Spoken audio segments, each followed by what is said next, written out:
It seems like a rare item. Why does my younger sister-in-law own something like this? And even more importantly, my brother should prioritize respecting his own sister instead of some other woman. On the day of the wedding, before the ceremony began, I wanted to relax by checking on my cat using a pet camera. But instead of seeing my cat, the camera showed my dressed-up sister-in-law who was at our wedding. She didn't know there was a camera there and was going through my things without permission. When I showed this to my husband, he got really angry and stormed into the room where his relatives were waiting, showing them the live footage. My sister-in-law was caught singing and complaining about my husband while trying on my things. When my in-laws saw her behaving badly, they looked shocked and quickly left the room. A few minutes later, my sister-in-law faced the consequences of her actions, thinking she hadn't been caught and acting boldly. I've been working at the same company since I finished university 3 years ago. About 2 years into my job, a male colleague who I had grown close to confessed his love for me and asked for a serious relationship leading to marriage. I happily accepted his proposal. A year has gone by since then, and we're busy getting ready for our wedding. We found a new home not far from my in-laws, and our parents helped us out bit by bit, calling it a wedding gift. With their support, we bought a second-hand house. We had to take out a loan to cover the rest of the cost. But both my husband and my in-laws agreed that I should keep working after we got married. We were hopeful that by working together, we could pay off the loan faster. We chose a house instead of an apartment for a special reason. I really love cats, and I grew up surrounded by them at my parents' house. When I went to university in another state and had to live on my own, I couldn't imagine leaving my cats behind. When I decided to live alone, my parents weren't keen on me taking a cat with me, but I convinced them by promising to work part-time and take care of it myself. In the end, I could only bring one cat from my parents' house, but I made sure it didn't feel lonely while I juggled my studies and job. After I graduated, I stayed in the same apartment that allowed pets, but after getting married, it became clear that the apartment was too small. I was really upset at the thought of having to send my cat back to my parents' place. Cats mean a lot to me. They're like close companions. Having my beloved cat with me helped me through tough exams and the loneliness of living alone for the first time. My husband knew about my love for cats even before we started dating, so he was fine with having one. But it was hard to find a place that allowed pets.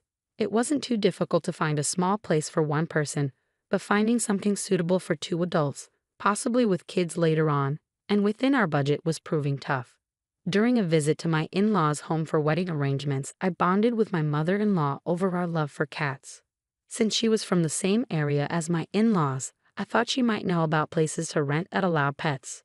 Excitedly, she suggested, "Why not buy a house?" It turns out my mother-in-law used to live with cats before she married, but had to stop when she found out my father-in-law was allergic to them. Maybe feeling a bit guilty, my father-in-law didn't object to the idea and even helped us financially. Feeling it wouldn't be fair to rely only on my in-laws, I told my parents about the situation. They offered to help, mainly for the sake of the cat. My dad kept saying it was just for the cat's sake, but my mom assured me, "He's just shy, don't worry. It's a wedding gift," and gave me a knowing smile. My dad has always been reserved about showing his true feelings, and it was funny to see him act shy at a time like this. My mom and I couldn't help but laugh together. Thanks to our parents' help, we found our new home much quicker than expected and decided to move in before the wedding.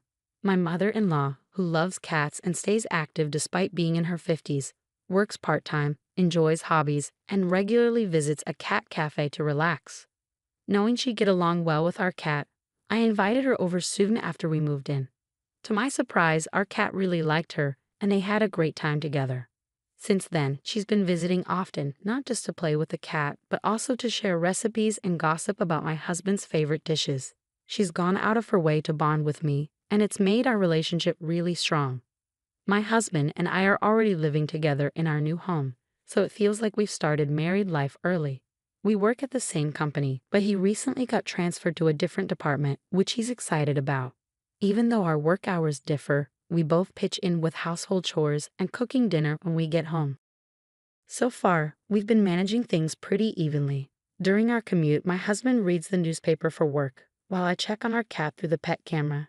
It's a routine that helps us both relax. Even on the crowded train, seeing my cat calms me down a lot.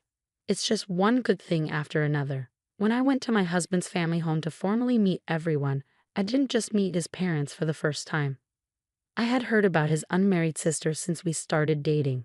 She's quite adventurous, with a love for traveling internationally. Instead of a regular job, she does different part-time work to save money for her trips. It seems like she's living her dream. I've always admired people with passions, and I believe that when everyone has their own interests, they tend to respect and get along with each other. So her unconventional lifestyle wasn't a big deal to me. To be honest, one big reason I chose to work full-time was because I love being surrounded by cats. Having the security of paid leave in case something happened to them was a big factor for me. Part-time jobs usually don't offer that. I also have a strong desire to travel. When I lived at home, I went on a few international trips with my family. Exploring new places is always exciting, and I thought I'd get along well with my sister-in-law. However, my husband had a lot of complaints about her. He told me how she caused him trouble, like spending his money without permission or dipping into the savings he worked hard to build up from his own part-time job. Thinking his piggy bank was an easy target, he even had to get his own bank account set up by his parents, but she still somehow managed to access it without his consent. He used simple pins back then, which made it easy for her to take advantage. He felt like he was being robbed. He was really upset, maybe because he was remembering those emotions, as she also had a habit of using and damaging his belongings without asking. Their relationship seemed strained. My husband's story sounded truthful and not exaggerated. But I didn't want to pick sides and ruin my relationship with my sister-in-law before it even began. While I listened to my husband, I made a mental note to stay neutral. The sister-in-law I met was nothing like the way my husband described her. She was completely different. As we all sat down for dinner with the in-laws, she opened up about her hobbies and was really easy to talk to. Despite the tension with my husband, I felt like we could get along, especially as women. She's in her early 30s but has a really positive outlook on life, probably because of her carefree lifestyle. However, I couldn't shake the feeling that maybe she was putting on an act. Was she being cautious around me, or was she exaggerating her carefree persona out of consideration? That's what I wondered. But as the evening went on and we all shared warm conversation, my in-laws officially welcomed us into the family with words of encouragement. My mother-in-law, drawing from her own experience, mentioned how tough it can be to balance work and household chores. She encouraged us to support each other. My husband, who had decided to support my career, confidently said he could handle the household chores, having learned from his mother. She seemed a bit worried and told us not to hesitate to ask for help if we needed it. With those words, the meet and greet for our wedding ended on a positive note. Things took a turn for the worse when my sister-in-law, unaware of the atmosphere, piped up, "With both of you working, you'll be swimming in money, right? Saving up for a rainy day, huh? If I end up single and old, you'll take care of me with that savings, won't you? So if I never marry, you've got my back." Her suggestion was that we should live off my husband's salary alone and save my entire paycheck so that if she never got married and grew old, we use that money to support her. I was shocked. It took me a moment to process what she had said, and I was speechless. But my husband understood immediately. "Are you serious? Why should we worry about your retirement when you've chosen not to plan for it?" He snapped back. He made it clear that her disrespectful comment was not our responsibility and firmly told her off. The in-laws were too taken aback to brush off her remark and asked her to leave the room, apologizing to us for her rudeness. After this incident, I made a conscious effort to avoid any interaction with my sister-in-law. While I believe everyone has the right to choose their own path in life, asking someone you barely know to take care of you in your old age is unreasonable, especially considering what my husband had told me about how she used his money and earnings from his part-time jobs without permission. I felt like she was now eyeing my income. She seemed too eager to rely on us for support, and I couldn't bring myself to warm up to her. She completely disregarded my attempts to build a relationship and get along. Even as she claimed it was just a joke to lighten the mood, it wasn't funny. She came across as immature and unable to gauge the situation. Despite her outburst, I made plans to visit my in-laws' home when I knew she would be out working part-time. So from our first meeting until the day of our wedding, I never saw her again until the very end. My husband didn't want his sister to attend the wedding, and I understood his reasons. We didn't want any disruptive behavior on our special day. However, I worried about what she might do if she felt excluded, so I convinced my husband that it would be better to have her there under someone's supervision. He reluctantly agreed. I also felt anxious about her behavior in front of my parents, relatives, and friends. The in-laws assured us they would keep a close eye on her, so I had to trust them. But my sister-in-law still managed to cause chaos with her outrageous actions. It wasn't just about us anymore. She had dragged the in-laws and all the relatives into the situation. As my husband and I arrived at the wedding venue and got ready in our separate dressing rooms, he surprised me by coming into mine. He looked dashing in his light-colored vest and morning suit, while I wore a beautiful white wedding dress that was a bit tricky to move around in on my own. I didn't want to ask him to stay with me out of loneliness, especially since he had to greet his work colleagues, so I was thrilled when he came to visit. The time before the wedding ceremony was a nice distraction for me. It wasn't just about passing the time. It had become a comforting routine. I'd check on our cat through the pet camera and feel warm and fuzzy when my husband joined me. Just as I was about to check the camera on my phone, my husband walked in. He had grown quite fond of our cat since we got one. "Do you want to wash together?" I asked, and he said yes. It seemed like he was more focused on adjusting to his morning suit than anything else. Taking advantage of his kindness, I opened the pet camera app. But instead of seeing our beloved cat, I saw my sister-in-law. We had received a message from my mother-in-law while we were on our way to the venue. She mentioned that she was bringing my sister-in-law along.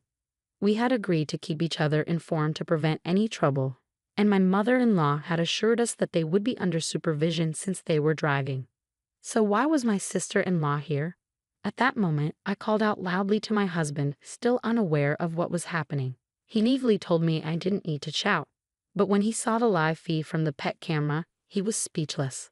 Uncharacteristically, he let out a few expletives, showing just how angry he was. Then he stormed out of the dressing room, and I hurriedly followed him. I kicked off my heels, knowing I might trip in them, and even though it felt undignified, I removed my veil and lifted the hem of my dress to run. My husband went straight to the family's waiting room, wanting to give our out-of-town family a comfortable place to rest. However, instead of the usual waiting room, it was more like a banquet hall, complete with a large screen. When I caught up to him, the whole family was surprised and confused by his actions.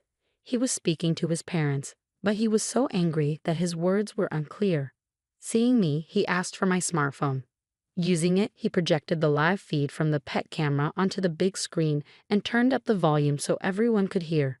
At first, the family thought it was some sort of joke or skit, watching my sister-in-law's behavior with disbelief. Some even muttered about how she always did outrageous things. But when she started ranting about my husband while humming, the mood in the room turned tense and uncomfortable. "He's cutting off his own sister. What's wrong with him? Having tea with my sister-in-law isn't a big deal, right? I mean, my sister-in-law has a job, so why should he care?" she said. "Remember when my brother gave his wife that fancy engagement ring and sometimes buys trendy jewelry? I'm sure that was all for me," she muttered, thinking she didn't need those accessories anymore since she was single.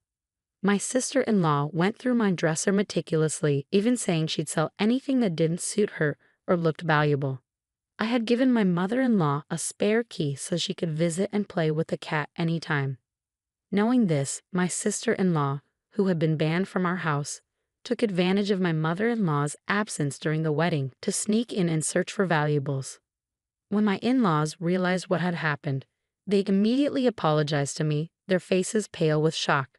When we arrived at the venue, my sister-in-law excused herself to use the restroom. Normally, you wouldn't think someone needed to be washed all the way to the restroom, especially if they were brought to a venue. My husband, my in-laws, and I never expected my sister-in-law to do something so extreme as to come to the venue without informing us. Who would have imagined that on the day of her own brother's wedding, she would sneak into our house to steal? My in-laws apologized again, stressing that stopping my sister-in-law's actions was the priority. With that, my father-in-law hurried out of the waiting room, followed by my mother-in-law. The relatives on my husband's side seemed bewildered. They might have been struggling to process their feelings, worried that a criminal might be part of the family. Unaware of the relatives' concerns, my sister-in-law found branded accessories in my dresser and tried them on with a satisfied smile. even checking the resale value on her phone. The relatives in the waiting room began to grumble about my sister-in-law's behavior and expressed distrust towards the in-laws who raised her. They questioned her upbringing, suggesting that being unemployed and single past 30 might have led to her actions. Regarding this, I wonder if my husband should apologize. He doesn't care about the relatives' opinions and is focused on making his sister atone for her actions. I could see him struggling to control his anger, clenching his fists repeatedly. I felt angry and shocked, but I realized my sister-in-law and I were very different people. Talking to someone like her would be pointless. Even if she faced consequences, she'd likely forget about it by the next day. She doesn't learn from her mistakes or have any desire to grow. I swore that even if my husband or in-laws begged for forgiveness, I wouldn't let her back into our lives. But I doubted my husband would want that either. About 10 minutes after my in-laws had left, the live video took a dramatic turn. As my sister-in-law was busy searching through our things, my father-in-law burst into the room before she could react. She was completely startled when she heard the door swing open and felt someone grab her from behind. "What are you doing here in my son and daughter-in-law's house when you're banned?" Her face showed clear shock. Our new home didn't have any security measures, and it seemed she had done her research knowing this. She must have found a way to sneak in without being noticed by the in-laws, knowing my mother-in-law had a spare key. But she clearly hadn't thought about what would happen if she got caught. She stumbled over her words, trying to make excuses. I was asked by my sister-in-law, "Look, I even found the jewelry. That's proof, right?" Following behind, my mother-in-law entered the room holding a smartphone. She loudly announced that she would report the illegal entry to the police. "Why would I ask you, someone who's banned, and why are you wearing the jewelry you claim to have found?" she demanded. My sister-in-law's feeble excuses were met with strong arguments from my mother-in-law. As my sister-in-law looked for a way to escape, my father-in-law held her down with all his weight. She complained of pain and said she would suffocate, but my father-in-law firmly told her that if she could shout, she wasn't going to die. At that moment, the police arrived, having been notified. They took my sister-in-law away as a trespasser, but she kept resisting, claiming, "Just because I entered a family member's home, that's trespassing. Are the police idiots?" My mother-in-law informed her that all the evidence was there, and the entire family had seen it happen in real time, thanks to the pet camera. When my sister-in-law saw the bedroom camera, she seemed to give up and was quietly taken away by the police. I felt relieved at the sight. I hadn't expected my in-laws to involve the police, but I was grateful they took appropriate action. However, it was complicated to feel simply happy about it, knowing that a real sister had committed a criminal act. Despite their animosity, they were still siblings, and I knew my husband must have his own thoughts about it. The relatives in the room on my husband's side were in shock. The fact that a criminal had emerged from the family was hard to swallow. Some were disappointed, while others openly expressed their anger at the disgrace. Amidst the chaos, my in-laws returned after handing my sister-in-law over to the police.